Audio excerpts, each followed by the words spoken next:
नमस्कार. निसर्ग राजा हवामान अंदाजामध्ये आपल्या सर्वांचं हार्दिक स्वागत आहे. आज 16 एप्रिल 2026 आहे. बघा, दिलेल्या अंदाजानुसार राज्यात 18 तारखेला बऱ्याच ठिकाणी पावसाला सुरुवात होणार आहे, तर काही ठिकाणी 19 ते 20 तारखेला पावसाला सुरुवात होईल. बघा, 18 तारखेला कुठे कुठे पाऊस पडणार आहे. महाराष्ट्र व कर्नाटकच्या बाँड्रीलगत जेवढे जिल्हे आहेत त्या जिल्ह्यांना पावसाला सुरुवात होईल. तसेच पश्चिम महाराष्ट्रातील जवळपास सोलापूर, सांगली, सातारा, कोल्हापूर या भागांना 18 तारखेलाच पावसाला सुरुवात होईल. सिंधुदुर्ग, रत्नागिरीसुद्धा त्यामध्ये आहे. आणि 19 तारखेला मात्र पश्चिम महाराष्ट्रातील जवळपास सगळेच जिल्हे सांगली, सातारा, कोल्हापूर, सोलापूर या भागांनासुद्धा, रत्नागिरी, सिंधुदुर्ग, पुणेपर्यंत, अहिल्यानगरच्या बऱ्याच भागांना 19 तारखेला पावसाला सुरुवात होईल. इकडे छत्रपती संभाजीनगरपर्यंत हा पाऊस 19 तारखेला येणार आहे. 19 तारखेला काही भागांना छत्रपती संभाजीनगर जिल्ह्यात पाऊस होईल, तर काही भागांना 20-21 तारखेपर्यंत छत्रपती संभाजीनगरला पाऊस होण्याची शक्यता राहणार आहे.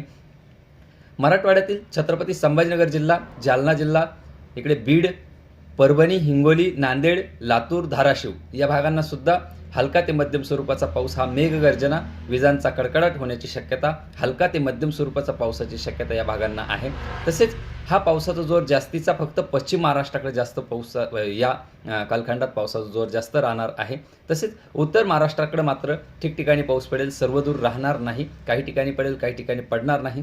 आणि विदर्भात सुद्धा तशीच कंडिशन राहील.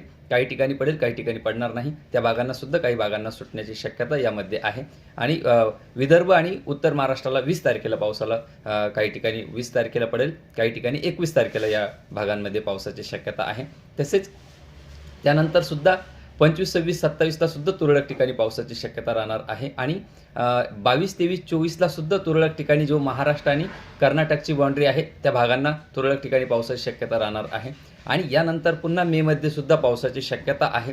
त्यामुळे आपले जे शेतीचे कामे बाकी असेल तर या हवामानाचा अंदाज घेऊन आपल्याला शेतीचे कामे करायची आहे.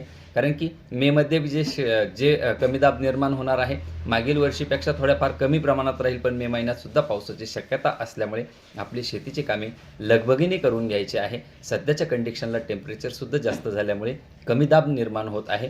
सध्याला 40 पार टेम्परेचर हे महाराष्ट्रात बऱ्याच जिल्ह्यांना गेलेलं आहे. 40, 41, 42, 43 पर्यंत काही भागांना टेम्परेचर गेल्यामुळे कमी दाब निर्माण होतोय. आणि त्यामुळे हलका मध्यम स्वरूपाचा पाऊस, मेघगर्जना, विजांच्या कडकडाटासह आणि काही ठिकाणी सोसाट्याच्या वाऱ्यासह काही ठिकाणी गारपीटसुद्धा होण्याची शक्यता यामध्ये आहे.